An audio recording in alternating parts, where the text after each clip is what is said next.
세움을 받을 때가 있으면 또 내려가는 낮춤을 입는 때가 있는 것입니다. 그것이 하나님이 만드신 역사의 섭리인 것입니다. 오늘 이 유대의 마지막 순간을 역대하 36장을 통해서 말씀하고 있는데요. 이 말씀을 통해서 우리가 마지막 때를 어떻게 지혜롭게 준비해야 될지에 대해서 은혜를 나누기를 원합니다. 유대의 마지막 경건한 왕이 누구였습니까? 요시야 왕이었죠. 그런데 그가 죽자 그 후계자들은 계속해서 갈팡질팡했습니다. 요시야의 세 아들은 그렇게 경건하지 못했어요. 믿음이 돈독하지를 못했습니다. 그래서 각각 이 세 왕들이 애굽과 바벨론에 잡혀가거나 아니면 죽게 됐죠. BC 597년에 느부갓네살 바벨론 왕이 와서 예루살렘을 탈취하고 새 왕의 아들이 시드기야를 새 왕으로 세웠습니다. 그리고 그 줄어든 인구를 다스리게 했는데요. 섭정왕이에요. 왕은 잡아갔죠. 잡아갔고 섭정을 하는 왕이었습니다. 왕도 아닌 거죠. 그리고 이 여호와긴 왕이 바벨론으로 잡혀갔는데 섭정을 세워서 여호와 이름으로 바벨론에 충성을 맹세시켰습니다. 하나님 이름으로 충성을 맹세하고 섬기겠다고 시켰던 것이죠. 그때 예루살렘 주민들은 하나님 앞에 회개하고 돌아와야지 됐습니다. 우상을 버리고 하나님만 신뢰하는 삶을 살아야 됐습니다. 그런데 정신을 차리기는커녕 자기들이 포로로 끌려가지 않은 것은 하나님의 특별한 은이다. 그렇게 주장을 하면서 우리 생각이 잘했다는 것입니다. 잘 됐다는 거예요. 우리 삶에 무슨 문제가 없다는 것입니다. 그리고는 하나님이 주신 예레미야 말씀은 그들에게 생각과는 많이 달랐죠. 이것이 다가 아니고 더 큰 형벌이 기다리고 있다고 예언을 했던 것이에요. 예레미야 24장에서 그는 시장에 무화과나무 담은 두 광주리를 지적을 하면서 한 광주리는 좋은 무화과가 가득 담겼습니다. 근데 다른 광주리에는 썩은 무화과가 담겨 있는 거예요. 그래서 예레미야는 좋은 무화과나무는 바벨론으로 잡혀간 포로들이다. 그들이 좋은 무화과고 지금 썩은 무화과는 이 유다에 남아있는 자들이 너무 썩어서 먹을 수 없게 된 것이라고 말을 했던 것입니다. 잡혀간 사람들이 신앙이 좋은 사람들이 있었고 많았고 정말 하나님이 괜찮은 열매라고 취급하는 사람들이었고 이 남은 사람들이 자기들이 자부하는 것과는 달리 썩었다는 것입니다. 이 정치적으로 볼 때는 이 바벨론 왕이 유다 왕과 그렇게 많은 유다의 지도급 중심을 잡아가는 것이 썩 잘한 일이 아닙니다. 현명한 일이 아니었어요. 역사적으로 그렇게 설명하고 있습니다. 남아있는 새 지도자들이나 보좌관들은 그렇게 총명하지 못하고 미성숙했다는 거예요. 예. 쓸만한 사람들 다 잡아갔으니까. 남은 사람들이 그렇지 변변하지 못했다는 것입니다. 경험도 없는 많은 사람들이 나라를 되찾을 길을 하나님께 소망을 두는 것이 아니라 애굽 나라에 소망을 두었습니다. 애굽이 우리를 도와주면 애굽 도움을 받아서 우리가 독립을 할 수 있으리라. 그런 말도 안 되는 어리석은 생각을 했다는 거예요. 여러분, 애국이 우리를 독립하도록 도와주면 가만히 있겠습니까? 그 대가를 요구하지 않겠습니까? 바벨론 대신 애국을 섬겨야 되는 것이에요. 그 사실을 사람들은 몰랐다는 것이 참 말이 안 되죠. 그리고는 시드기야 왕은 그렇게 주장하는 사람들의 말을 듣고 갈팡질팡하면서 마음을 정할 수가 없었습니다. 예레미야 선지자의 말씀은 바벨론의 통치를 받아들여라. 하나님의 손이 바벨론과 함께 있다고 그 이전부터 말씀하지 않았느냐. 회개하고 하나님 앞에 돌아오고 우상을 타파하고 겸손히 주님을 믿고 예배드리면 바벨론 지하에서 너희들이 모든 죄악을 다 사함받고 회복될 날이 올 것이다. 그런 말씀을 듣지 않았습니다. 왕은 예레미야 말씀을 듣고 싶었지요. 이 왕은 시드기야는 예레미야 말을 믿었습니다. 그런데 굉장히 우유부단했어요. 이 시드기야 왕은 선왕들의 전례들을 보아서 확실한 소신을 가질 수 있는 그런 시간들이 있었어요. 선지자들의 말씀이 맞구나. 그리고 바른 말씀을 증가하는 예레미야 말씀이 증명이 됐어요.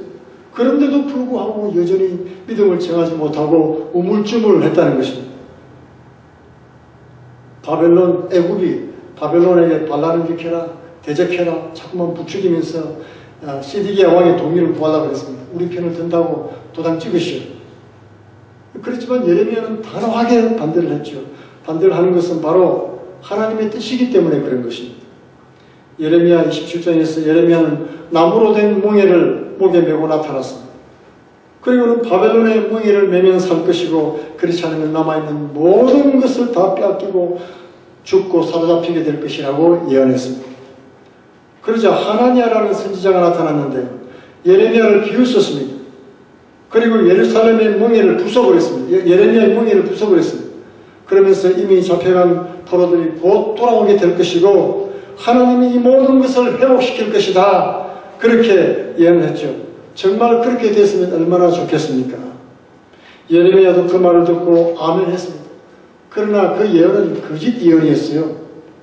예레미야가 그런 실망스러운 말을 하니까 마음에 분기탱천해가지고 그 반대말을 한 것입니다. 어디서 그런 저주거리를 말하고 있느냐. 우리나라는 잘 될 것이다. 복을 받을 것이다. 그렇게 얘기를 한 것입니다. 그런데 예레미야는 하나님께로부터 다른 계시를 받죠. 예레미야 28장 13절에 가면 너는 가서 하나님에게 말하여 이르기를 여호와 말씀에 네가 나무 뭉게를 꺾었지만 그 대신 쇠뭉게를 만들었느니라. 이 쇠뭉게로 이 모든 나라의 목에 메워서 바벨론 왕 느부갓네살을 섬기게 하였으니 그를 섬기리라. 들짐승도 그에게 주었느니라 하라 했다고 말씀하는 것입니다. 예레미야는 그 말씀을 받고 하나냐가 거짓 예언을 했구나. 그러면서 하나냐야 너는 금년에 죽을 것이다. 그렇게 예언을 했습니다. 그러자 그해 7월달에 하나냐가 죽어버렸죠. 예레미야는 비록 때가 늦었지만 예레미야 나의 충고를 받으면 최악의 재앙만은 피할 수 있을 것이다. 이 종말의 저주만은 피하게 될 것이라고 말했던 것입니다. 구원의 한 가닥 희망은 느부갓네살에게 분명하게 복종하는 것이라고 경고했습니다. 여러분 이런 주장을 들으면 기분이 어떻습니까?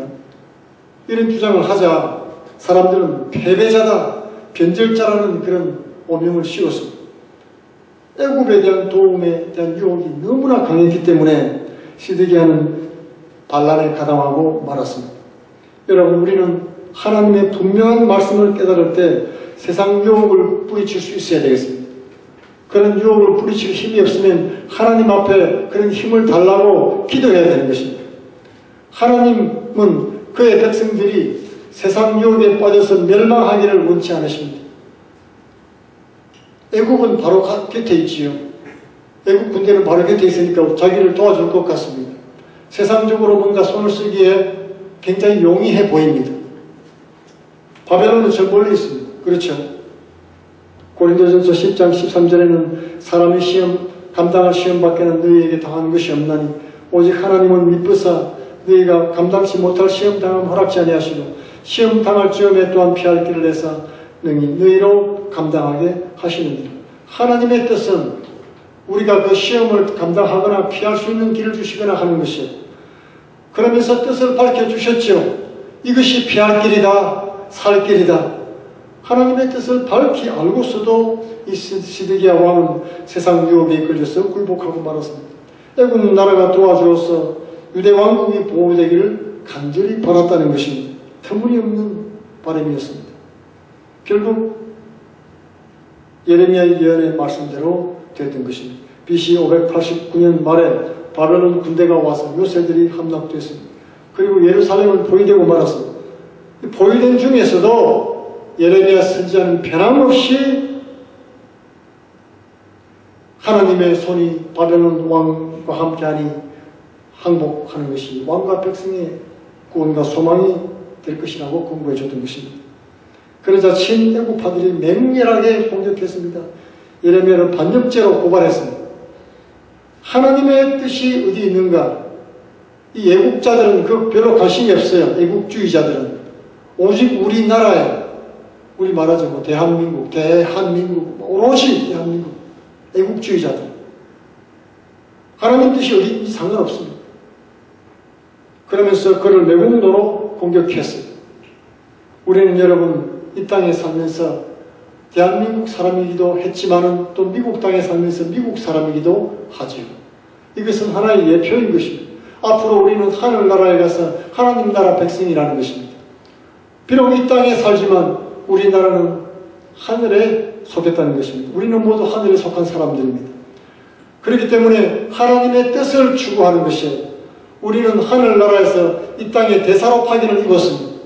이 땅에 와서 하나님의 뜻을 전하는 전도의 사명을, 천국 복음을 전하는 사명을 우리에게 주신 것입니다. 그러므로 하나님의 뜻이 어디 있는지를 깨달아 알고 그분의 뜻을 따라 사는 것은 굉장히 중요한 것입니다. 세상적으로 볼 때는 친애국 정책이 아주 정당해 보이고 그럴듯했습니다. 왜냐하면 한때 애국의 왕 호프라 왕이 BC 588년에 예루살렘을 구하려고 군대를 보낸 적이 있기 때문에 그렇습니다. 그래서 잠시 포위가 그쳤어요. 예. 그러나 여러분, 하나님은 그런 걸 보는 것이 아닙니다. 아, 군대를 보내주시니까 우리 친구구나, 그런 걸 보는 게 아니에요. 그 군대가 잠시 포위가 풀렸을 때, 바벨론 군대 포위가 애국의 도움 때문에 예루살렘 백성은 전혀 회개하는 흔적을 보이지 않았습니다. 바벨론의 포위가 그치자 그 기회를 틈타고 비열한 짓을 국민들이 행했던 것입니다. 포위가 시작됐을 때 부유한 시민들은 그들의 노예를 해방시켰습니다. 자비로운 마음으로 그랬으면 좋겠는데 자비로운 마음으로 그런 것이 아니고 식량을 나누어 주기 싫어서 그랬던 거예요. 식량 나누기 싫어가지고. 그러나 바벨론 군대가 떠나자마자 그 해방을 무효시키고 노예 해방 무효화시키고 노예를 다시 불러들였습니다. 예레미야 선지자는 이런 비열한 행동과 억압이 백성들의 운명을 결정할 것이라고 선포했던 것입니다. 사람들은 사람의 눈치를 보고 어떤 세력이 어디에 유력한가를 보고 눈치를 보고 줄을 서지만 하나님의 눈치를 보지 않았다는 거예요. 하나님 마음에 들도록 하나님을 예배하고 하나님 뜻에 사는 삶은 전혀 살지 않았다는 것입니다. 예레미야 34장 8절에 바벨론 군대는 예루살렘을 함락하고 시와 백성을 파괴할 때까지 다시 와서 기근과 질병으로 그 시를 항복시킬 것이라고 예언했습니다. 그리고 18개월 동안 바벨론 군대는 예루살렘을 포위하고 그리고 예루살렘은 무서운 기근에 시달리다가 자기 자식까지 잡아먹는 그런 무서운 일이 일어났죠. BC 587년 7월에 예루살렘 성벽이 뚫렸습니다. 그리고는 바벨론 군대가 물밀듯이 들어왔죠. 왕과 관리들은 도망을 했지만 붙잡혔습니다. 그리고 느부갓네살 왕 앞에 끌려왔죠. 이 스디기야 왕의 아들들은 아버지 눈앞에서 사형을 당했습니다. 목이 잘리고 스디기야 자신은 눈알이 뽑혔습니다. 그렇게 끌려가서 여생을 감옥에서 보내게 된 것입니다. 그의 가장 큰 죄악은 그의 거짓 맹세였습니다.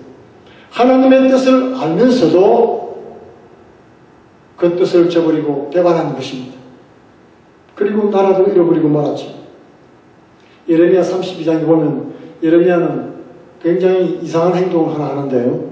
예루살렘 성이 공격을 받고 있는 중에 잠시 포위가 풀린 틈을 타서 고향에 가서 땅을 사요. 토지를 삽니다. 그때 붙잡혀가지고 적과 내통한 배신자로 몰려서 감옥에 갇혔습니다. 그리고 바벨론 군대가 들어올 때까지 감옥에 있었죠. 물질에 대한 욕심 때문에 땅을 산 것이 아닙니다. 하나님께서 자기 백성을 다시 회복시킬 날을 바라보면서 행동한 상징적인 것이었습니다. 그는 지금 비록 고난 가운데 있지만 먼 미래에 하나님께서 자기 백성을 다시 회복시킬 것이다 하는 그런 메시지를 전하려고 했던 것이죠. 그 일을 확증시키기 위해서 반드시 자기 고향에 가서 땅을 산다는 말은 무슨 뜻입니까? 재물을 들여가지고 땅을 사는 것은 그 땅이 보존되기를 바라는 것이죠. 훗날, 먼 훗날 그 땅을 다시 되찾을 거라는 믿음이 있는 거예요. 여러분, 나라가 망하고 없어지는데 땅을 사서 뭐합니까? 그죠? 다 뺏길 텐데.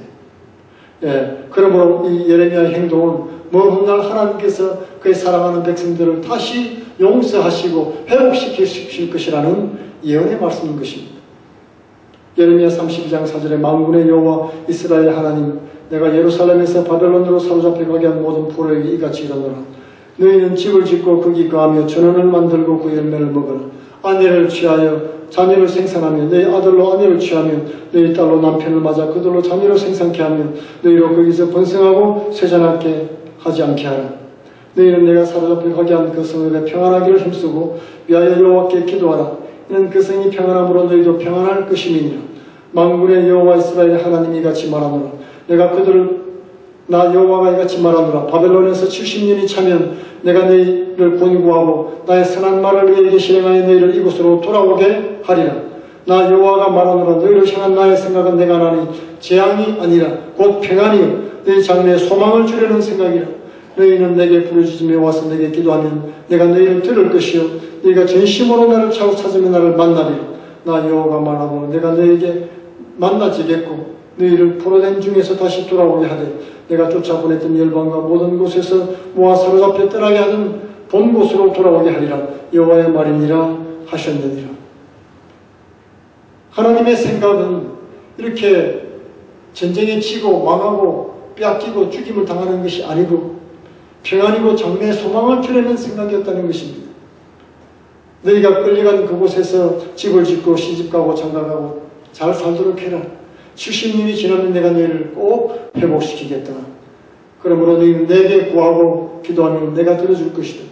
내가 너희를 꼭 돌아오게 하겠다는 회복의 말씀이었던 것입니다. 이스라엘이 하나님과의 성전이나 희생제사를 통해서 나아갔던 것을 이제는 하나님께서 그분에 대한 신뢰나 헌신으로 이루어진 인격적인 살아있는 그런 관계 회복을 원하셨던 것입니다. 짐승의 피라든지 수양의 고기를 원하는 것이 아니고 하나님을 사랑하는 마음으로 그분의 구원에 대한 감격으로 기쁨으로 주님 앞에 나오기를 원하셨다는 것이죠. 바벨론으로 끌려간 포로들이 조만간 깨달을 그런 내용들이었습니다. 예레미야는 영적으로 이것을 깨닫고 그날을 바라보면서 땅을 살아갔던 것이죠. 재난과 파괴를 넘어서서 하나님이 자기 백성과 맺은 새로운 관계를 바라봤던 것입니다. 하나님은 자신의 언약에 신실했습니다. 그러나 백성들은 하나님의 사랑을 외면했죠. 백성들은 하나님이 요구하시는 그런 수준에 따라 살지 못했습니다. 빛과 소금으로 못 살았습니다. 그를 넣은 얘기 아예 없었습니다. 이제 그들에게 줄 것은 옛 언약에서 빠진 부분을 채워줄 새 언약입니다. 옛 언약은 율법이죠. 너희들이 이렇게 살면은 복을 줄 것이고 저렇게 살면 저주를 받을 것이라는 말씀인데 이 새 언약을 하나님께서 더하여 주십니다. 이 새 언약은 단지 하나님께 순종하라고 하는 요구뿐만이 아니고 그렇게 할 수 있는 도덕적인 힘을 공급해 주시겠다는 약속인 것입니다. 예레미야 31장 31절로 34절에는 내가 이스라엘 집에 세울 언약은 이러하니 곧 내가 나의 법을 그들 속에 두며 그 마음에 기록해서 나는 그들의 하나님이 되고 그들은 내 백성이 될 것이다. 그들이 다시는 각기 이웃들과 형제들을 가리켜서 이르기를 너는 여호와를 알라 하지 아니하리니 이는 작은 자로부터 큰 자까지 다 나를 알미니라. 내가 그들의 죄악을 사하고 다시는 그 죄를 기억하지 아니하리라. 여호와의 말이니라. 이후에는 성령 하나님의 감동으로 하나님을 알 수 있는 지식을 얻게 될 것이라는 것이에요. 내가 알려고 몸부림을 치는 것이 아니라 하나님이 은혜로 알게 해 주시겠다는 것입니다. 이 말씀은 오늘날 우리 가운데서 이루어지고 있습니다. 우리 인간들의 노력으로는 하나님을 알 수도 없고 알아도 하나님의 뜻을 따라 영광을 돌리지도 못하고 순종할 수도 없지요. 그런데 성령께서 말씀을 깨닫게 해주시고 하나님의 뜻을 순종할 수 있는 힘도 주시는 것입니다. 선한 의도를 주셔서 선한 일을 할 수 있는 마음을 주신다는 거예요. 그 동기부여를 하나님께서 감화감동을 통해서 해주시는 것입니다.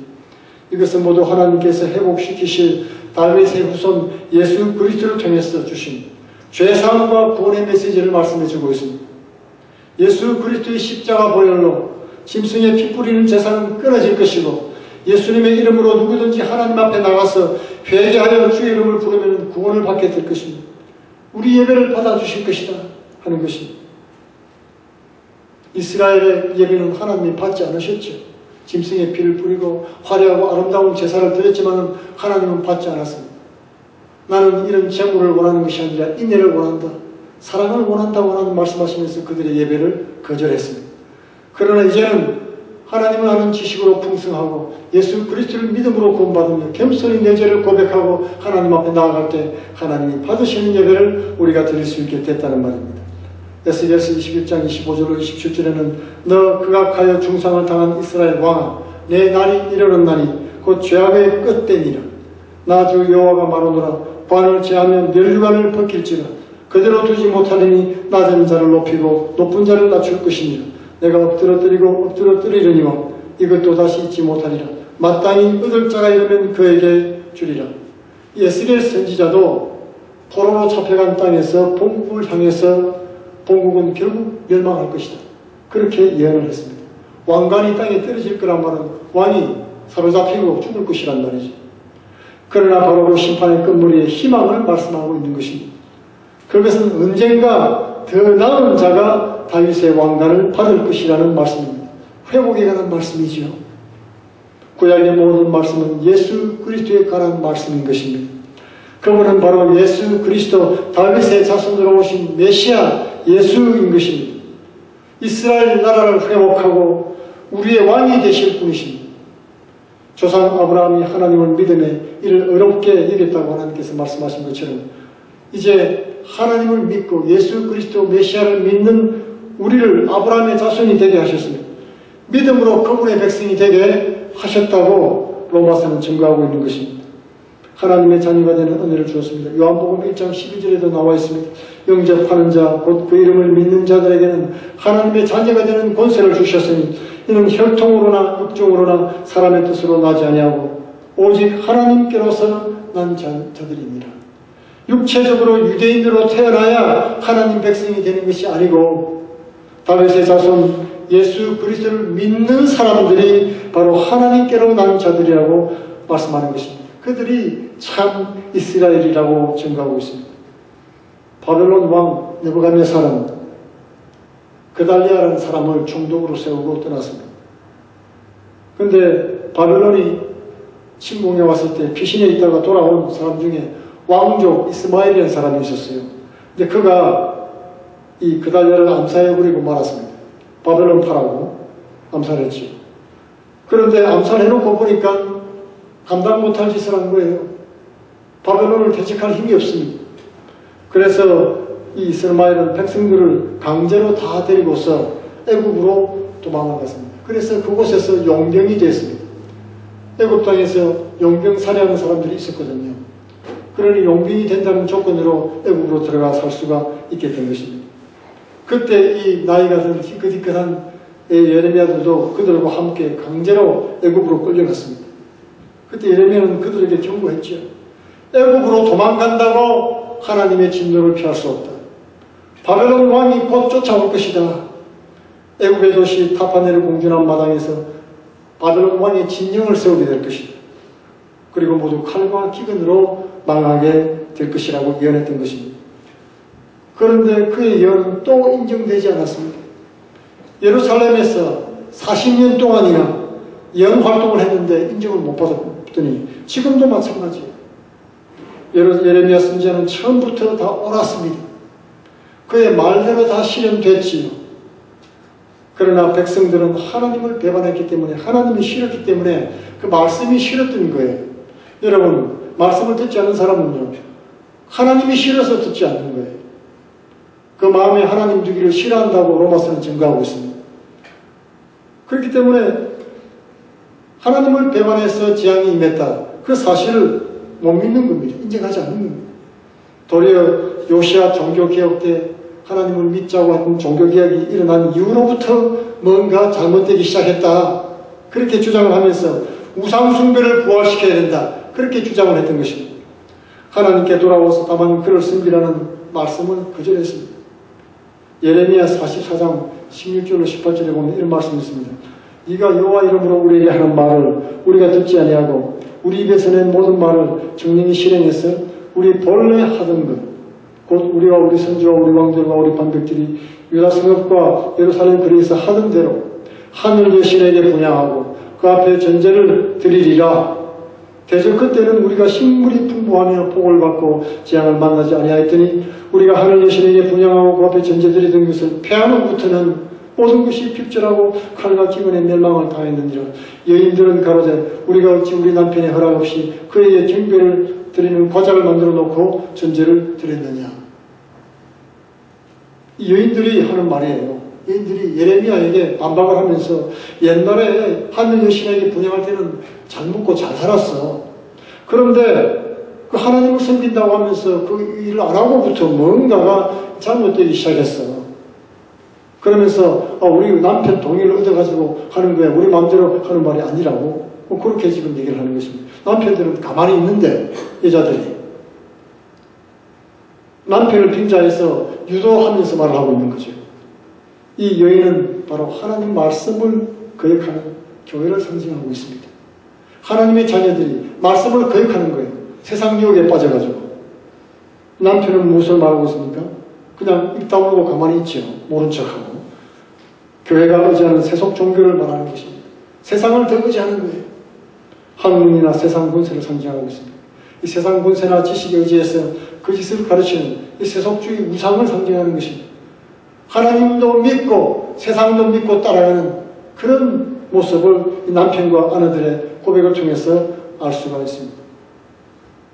그런데 예레미야는 이렇게 말합니다. 너희들이 하늘 여신에게 서원하고 제사를 드리겠다고 작심을 했으니 꼭 그대로 드리도록 해라.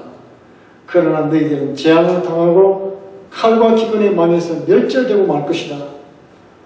소수의 사람들만 남아서 유다 땅으로 돌아갈 텐데 내 말이 이루어졌는지 우상 섬기는 너희들 말대로 됐는지 그들의 증거를 통해서 증명되게 될 것이라고 말했던 것입니다. 쉽게 말하면 결국 다 죽어서 깨닫게 된다는 거예요. 죽을 때 깨달으면 무슨 소용이 있습니까, 여러분? 성경에 보면 죽을 때까지도 못 깨닫는 사람도 있습니다. 숨이 꼴딱 넘어가면서. 그러므로 하나님 말씀이 믿어지는 것이 여러분 기적인 것입니다. 저와 여러분이 하나님 말씀이 깨달아지는 것이 은혜인 것입니다. 성경에 깨닫지 못하면 짐승과 같다고 말씀하고 있죠. 오늘 우리가 하나님 아버지를 알고 믿고 예배하게 된 것은 하나님의 크신 은혜인 것입니다. 시드기야 왕과 그 백성들은 종말을 지혜롭게 예비하지 못했습니다. 많은 하나님 말씀의 경고가 있었지요. 지혜로운 선택을 할 수 있는 많은 기회들이 있었습니다. 하나님의 뜻을 살피고 그분의 뜻에 따라 회개하고 돌이킬 기회들도 여전히 주어졌습니다. 그러나 그 모든 은혜의 순간들을 허무하게 흘려보냈습니다. 자신의 지혜와 세속적인 그런 구원의 애국을 선택을 하고 말았던 것입니다. 하나님 말씀을 무시한 것입니다. 이 세상의 복을 받으려고 이 세상 신과 우상들을 택하고 천지의 주인이신 조물주 하나님은 버렸습니다. 종말의 시간은 각각 각 사람마다 조금씩 다를 수가 있죠. 조금 일찍 오는 사람도 있고 조금 늦게 당할 수도 있습니다. 그러나 그 시간은 은혜의 시간인 것입니다. 하나님이 주신 기회의 시간입니다. 회개하지 못한 사람들은 속히 회개하고 돌이킬 수 있습니다. 그리고 말씀에 순종함으로 하나님 앞에 칭찬 듣고 상급받을 인생을 살 기회들이 아직도 우리에게는 주어졌다는 것입니다. 지금이 바로 그 시간입니다. 여러분, 다른 날 또 오는 것이 아닙니다. 오늘이 쌓여서 내일 미래가 되는 것입니다. 오늘이 없는데 미래는 없습니다. 여러분. 고린도후서 6장 2절에 이르시되 내가 은혜 베풀 때 너희에게 듣고 구원의 날에 너를 도왔다 하셨으니 보라 지금은 은혜 받을 만한 때요 보라 지금은 구원의 날이로다.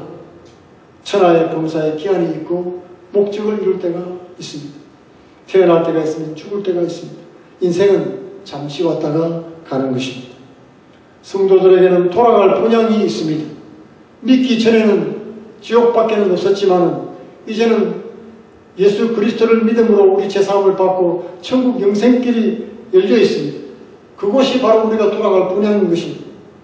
영원한 생명이 천하보다 귀한 것입니다. 천하를 얻고도 생명 잃으면 무슨 소용이 있습니까? 하나님께서 자기 백성을 구원하시려고 영생길을 열어놓으신 것입니다. 길이요 진리요 생명 대신 예수님을 영접하고 회개하고 죄사함을 얻으면 천국과 영생을 얻게 되는 것입니다. 그리고 그런 사람들은, 그런 하나님의 자녀들은 이 땅에서도 예수님과 함께 동행할 수가 있고 그분과 함께 동행하면서 기쁨과 감사와 평안을 누릴 수가 있게 되는 것입니다.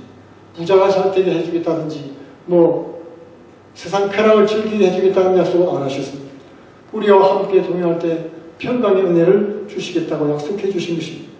시드기야와 같이 종말의 시간을 허송하지 마시기 바랍니다. 하나님의 말씀을 듣고 깨달을 때 온전히 순종할 수 있도록 기도하시기 바랍니다. 그리고 하나님의 뜻을 이루고 하나님의 구원을 쟁취하시는 복된 성도가 되기를 축원드리겠습니다. 다 같이 기도하겠습니다. 고마우신 아버지 감사합니다. 지금도 살아